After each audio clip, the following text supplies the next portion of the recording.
بسم اللہ الرحمن الرحیم۔ عزیز طلبہ، السلام علیکم ورحمۃ اللہ وبرکاتہ۔ جماعت ہشتم میں اردو کی تدریس کا سلسلہ بذریعہ ویڈیو لنک جاری ہے، اور گزشتہ لیکچر میں ہم نے سبق پاکستان کی تہذیب و ثقافت پڑھا، جس میں ہمیں پاکستان میں موجود مختلف تہذیبوں کے بارے میں بتایا گیا۔ اس کے علاوہ تہذیب و ثقافت جو ایک ہی معنی میں استعمال ہوتا ہے، لیکن اس سبق میں ہمیں اس میں ایک باریک سا فرق بھی سمجھایا گیا کہ ثقافت اور تہذیب میں معنوی اعتبار سے ایک ہونے کے باوجود ایک معمولی سا فرق ہے، جس میں بتایا گیا کہ لوگوں کے رہن سہن، رسم و رواج وغیرہ جو ہیں، ان کے مواقع پر اظہار کی جو صورتیں ہیں ان کو ثقافت کہتے ہیں، جبکہ ان ثقافتوں کے اظہار کے لیے جو طریقے، سلیقے اور اصول و قوانین بنائے جاتے ہیں انہیں تہذیب کہتے ہیں۔ اور پھر ہم نے یہاں پر مہر گڑھ کی تہذیب اور وادی سندھ کی تہذیب کے بارے میں پڑھا اور ان کی خاص خاص باتیں سمجھی۔ بلند خوانی کے سلسلے کو آگے بڑھائیں تو صفحہ نمبر 88 یعنی پیج نمبر 88 سے دوبارہ شروع کرتے ہیں۔ اپنی کتابوں کے صفحہ نمبر 88 کھول لیجئے۔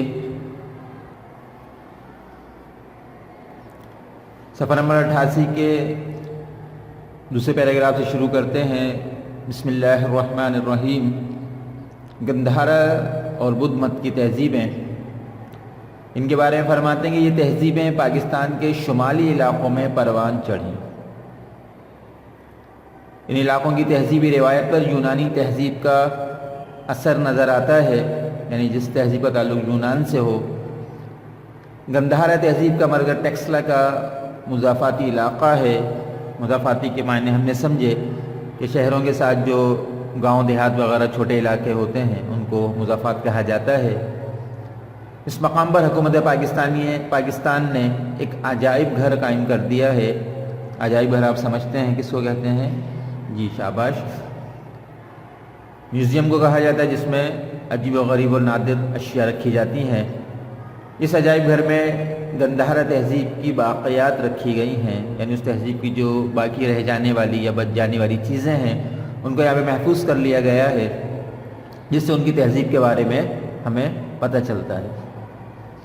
پاکستان کی موجودہ ثقافت پر اس خطے پر اثر انداز ہونے والی تمام تہذیبوں کے ساتھ ساتھ اسلامی تہذیب و ثقافت کا رنگ خاصہ گہرا ہے، اور کیوں نہ ہو، اسلام کے نام پر قائم ہونے والی اس مملکت میں اکثریت مسلمانوں کی ہے کہ جہاں مختلف تہذیبیں ہیں، یہاں پر ان کے اثرات بھی مختلف لوگوں پہ نظر آتے ہیں، لیکن اکثریت کا جو ثقافت اپنانے کا جو انداز ہے وہ اسلامی تہذیب ہے، اور اسلامی ثقافت اور تہذیب جو ہے ہماری زندگی میں نظر آتی ہے، اور اس کی وجہ بھی مصنف بتاتے ہیں کیونکہ یہاں کی اکثریت مسلمانوں کی ہے اور ان کا دین اسلام ہے، لہذا اسلامی طرز معاشرت یعنی زندگی گزارنے کے جو اسلامی طریقے ہیں یہاں کے رہنے والوں میں نمایاں ہیں۔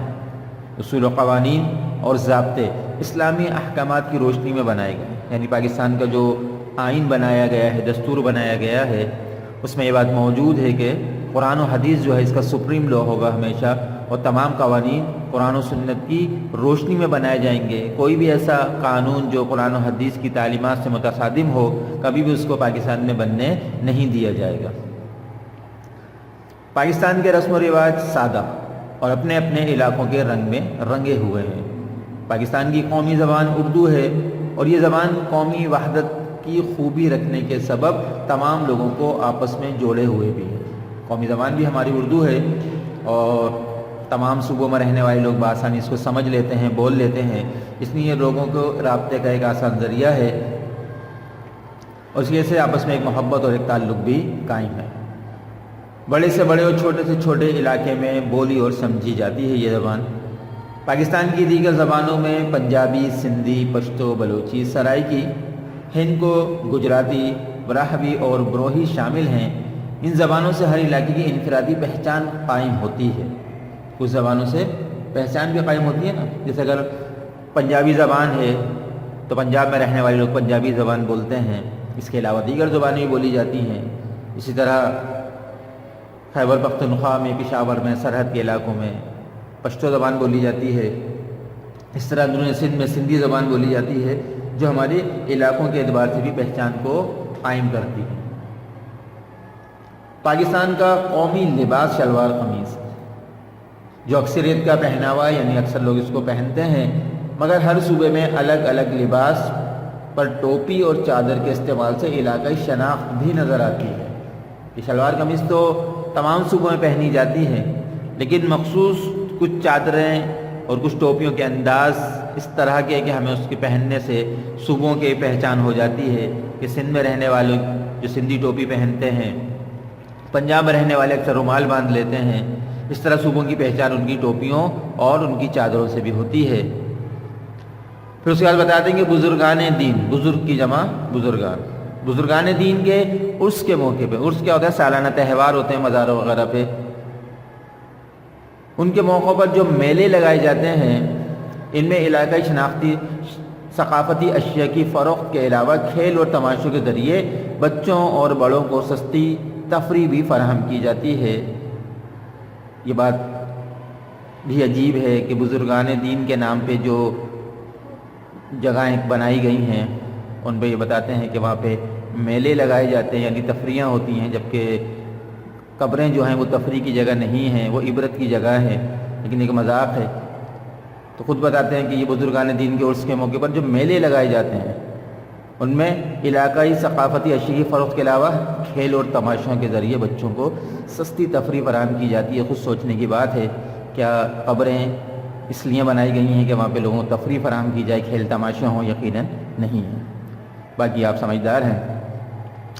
قوالی اور ذکر کی محفلیں زائرین کے قلب کو گرماتی ہیں۔ زائرین، زائر کی جمع ہے، زائر کہتے ہیں زیارت کرنے والے کو، جو کسی مبارک جگہ کی زیارت کرے اس کو زائر کہتے ہیں، اور جمع کے صیغے میں زائرین کہا جاتا ہے۔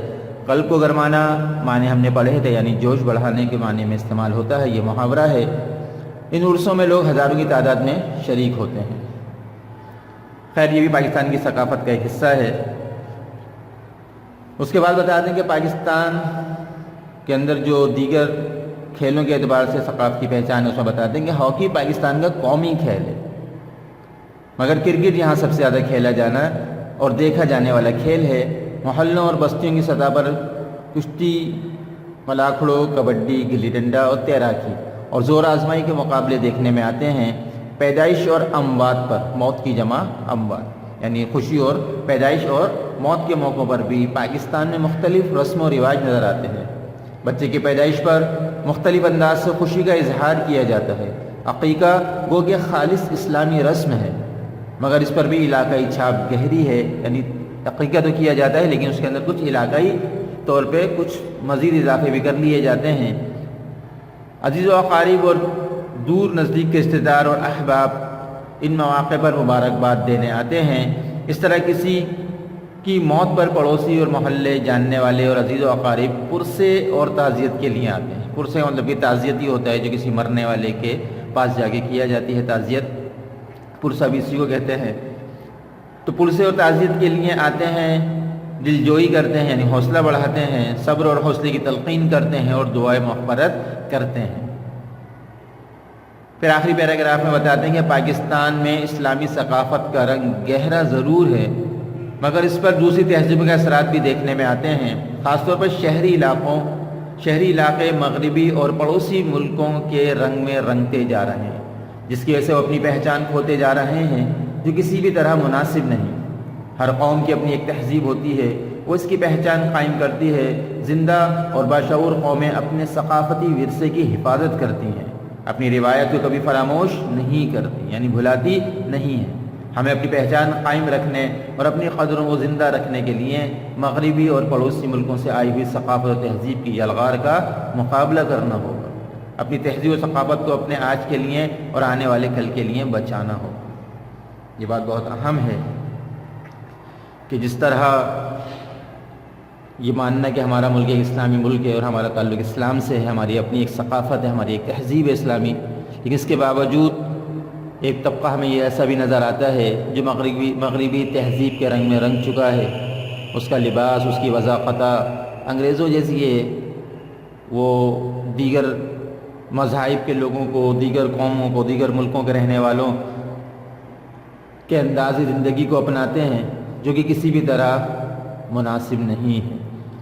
بطور مسلمان اللہ تعالیٰ نے ہمارے لیے آپ صلی اللہ علیہ وسلم کو زندگی گزارنے کا بہترین نمونہ قرار دیا ہے کہ ہماری زندگی گزارنے کے طریقے جو بہترین نمونہ ہے وہ کون ہے؟ اللہ کے رسول صلی اللہ علیہ وسلم ہے۔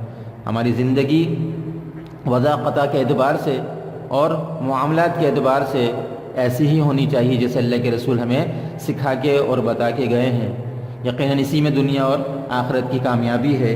اگر ہم دنیا میں رہتے ہوئے غیروں کے طریقے اپنائیں گے، ان کی تقلید کریں گے، تو ایک تو یہ کہ بڑی شرمندگی کی بات ہے، اور اس سے بھی زیادہ خطرناک بات یہ ہے کہ اللہ کے رسول صلی اللہ علیہ وسلم کی حدیث کا مفہوم ہے کہ آپ نے فرمایا کہ انسان قیامت کے دن انہی کے ساتھ اٹھایا جائے گا جن سے دنیا میں محبت رکھتا ہوگا، جس طرح کی وہ زندگی گزارتا ہوگا۔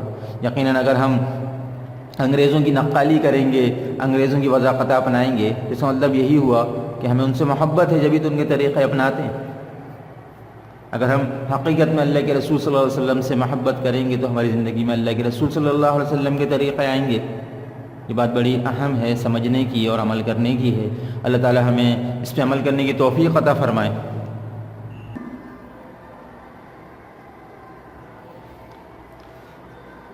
سبق کے ختام پہ مشکل سوالات کو انشاءاللہ اگلی ویڈیو میں دیکھیں گے، لیکن آپ یہ سوال نمبر 2 جو ہے اس کو دیکھ لیں کہ واحد کی جمع اور جمع کی واحد لکھیے۔